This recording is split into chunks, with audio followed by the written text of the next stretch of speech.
Hi, everybody. Hello, I'm Ryan. I'm Bethany. And we are Ryan and Bethany Board Game Reviews. And today we'll be talking about BattleFish, and this is a game by Tyler Smith. All right, you guys, this game was already on Kickstarter. If you're watching this, you probably missed that opportunity. However, it was successful, so it's probably going to be coming to retail, so be sure to check that out.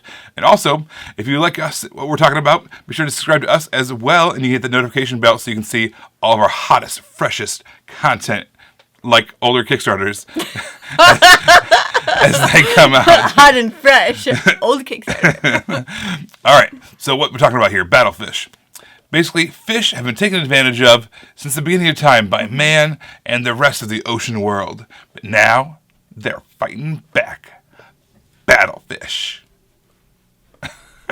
Basically what's happening is, this is a capture the flag kind of a game. You were literally trying to capture your opponent's flags while defending your own flag. Let me show you how it works. All right, here's our setup for BattleFish. We've got two of these boards. If you're playing with the teams, one player will control one board, the other player will control the other. If you're playing a 2, 3, or 5-player game, each player is going to be in control of 2 boards. At the bottom of each one is a base spot. You have a spot for a big red button, and you have a spot for the flag. This basically acts as a decoy. You can put them wherever you want. And then you're also going to get an 11-card hand to start off with to place out on the board to fill in those kind of 8 defending spots to block off your base cards. You're going to play them face down so nobody knows what you have. We might do something like this. We got a 1 there. We might put that back here. But we might pair it up with a bigger card so that way it's a little bit of defense.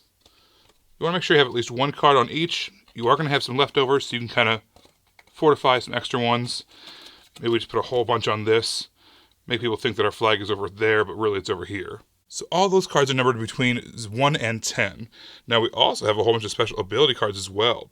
There's invasions, bombs, there's bowls of water which put out bombs.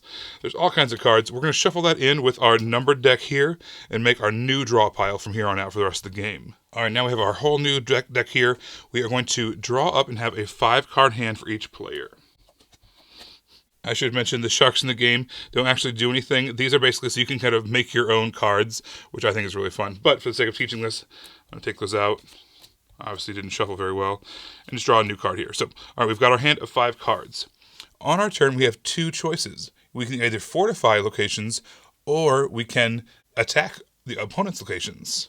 When you do the fortify action, you can basically choose 1 stack. You can add cards to it. Each location can have a maximum of 3 cards. So like this one over here already has 3, because we can't really fortify that location. But maybe we want to put some over here just in case we think they might attack that. So we can add 2 cards face down to it. Let's put some big ones down there, why not? Let's start it off early with some good defense. Also on our turn, what we can do is we can discard a couple cards to draw a new card. We've got a 1, we've got a 2. These are some pretty low impact cards. We can discard those 2 to draw a new one. We got a 2, still not the best. And we can still do it again if we wanted to. We can discard both of these for a fresh one. But you know what? For the end of this turn, what we're going to do is we're going to add a card to our reserve. Basically, this is kind of a wild card that we can add into one of our defenses or our attacks. If it's a numbered card, it still has to stick to our 3-card limit. If it's one of these special ability cards, however, that does not affect the hand limit, which is really nice. So we'll finish that, and we'll finish our turn by drawing back up to 5 cards. And then it's the next player's turn. Now, if on your turn you choose to attack, it's the same principle. You look at your hand, you choose 3 cards, maybe choose the 3 highest ones. Maybe you already know what the value is, and you want to try to make the math work so you're just over that ability. Because if there is a tie, it does go to the defender. So you choose your 3 cards, or less if you want, and you say, I'm going to attack, that location right there, or whatever. Put out your numbers, they flip over the cards. If you have more than that value, you take over that location. Now remember, you can also add in that reserve card if you wanted to make your defense stronger, if you had that there available to you. In that case, we were going to get overwhelmed. There's a whole bunch of cards coming at us, so having an extra 7 would not have helped. However, if we don't use this within 2 turns, it goes away anyways, so it never hurts to just keep on using the reserve card to help your defense out, or help strengthen an attack as well. Now, if a spot does get taken over like that, it's blank for the rest of the game. Now this spot is vulnerable, this spot can be taken over. And obviously, the more cards get taken over, eventually this is exposed. Once that's exposed, it can be taken over as well. And of course, you can defend that, but you have a maximum of 3 cards on that location as well.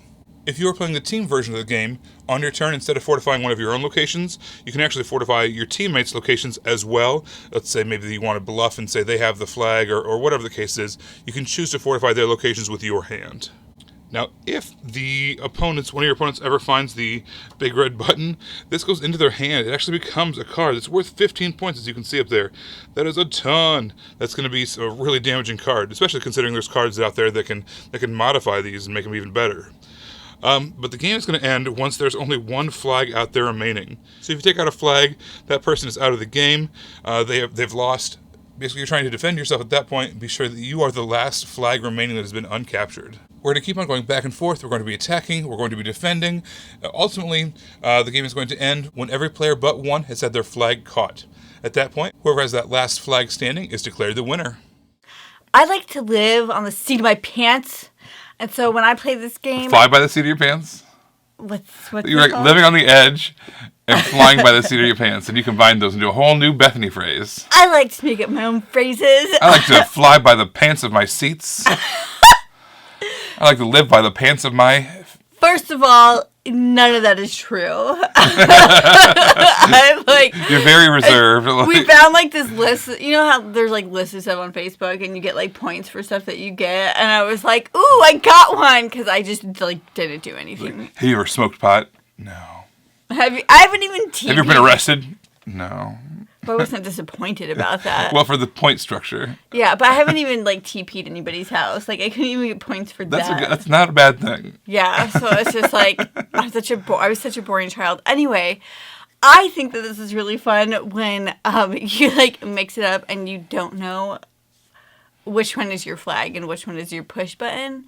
And it really confuses your opponent as well. Yeah, I had this kind of ulterior, metagame. Yeah, exactly. The way I put out my flag and my red button when we're playing a two-player game is, I'm all, okay, well, she knows I'm right-handed, so she's going to think it's on the right, so I'm going to put it on the left. But she's going to know that I'm right-handed, so I'm going to put it back on the right. She's going to know that I knew that I know, so I'm going to put it back on the left. But then she's going to know that I knew that she knew that I knew, so I'm going to put it back on the right. I'm not playing any of these games. And also, I'm trying to psychoanalyze you the same way. But I don't even know. Yeah, so... No Sicilian, we have a Princess deduction here. Yeah, the Princess Bride style deduction. These were really simple turns in this game. You were either defending a location or you were attacking. That's all there was to it. You were very simple decisions. They went by very quickly. You were never hemming and hawing. What should I do? It was always flopping cards down here or at my opponent. Very smooth turns, very quick. So the art and theme were really silly, but in the best possible way. Yeah. I just seen all these fish and these little machines and their expressions. I don't know. It was really funny. And just the idea of fish attacking each other in their little fishbowl suits, and then they had these spy cards, and they were cats, right? Pretending to be fish. It was clever.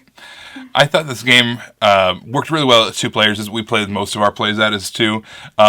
And in the same style of play as at 3-player and 5-player. At 4 and at 6 players, however, you get to play as teams, and that's where this game really shines. So if you can get a group of 4 or 6 together, I highly recommend that as well. It's really fun, the way that you are working together, kind of protecting your flag or whatever. Yeah, so 4 players, 4 and where 6 where it shines. 2 works just fine as well. Yeah. So with all that said, I, as a gamer, am not a huge fan of direct combat, back and forth, dueling style games, I guess. And so this is that, especially in the 2-player game, yeah. Especially in the 2-player game. So this wasn't my favorite thing, but it had nothing to do with the game, I guess. So if you've watched our videos for a while and you feel like your taste align with mine, you might want to give this a pass. But if you're like, Bethany, I watch you to figure out what I want to play based on what you don't like, this one's for you. That wasn't confusing enough. You know what? This reminded me a lot of a game like Stratego. We have kind of blind cards, and the other person doesn't know what they're attacking necessarily. They have to potentially sacrifice some of their cards to get some information, and going back and forth. I really like Stratego. It's one of those classic games from my childhood that I have a lot of fondness for. So I like that level of intrigue and suspense. this thing, there's a lot of luck. It's 100% card based.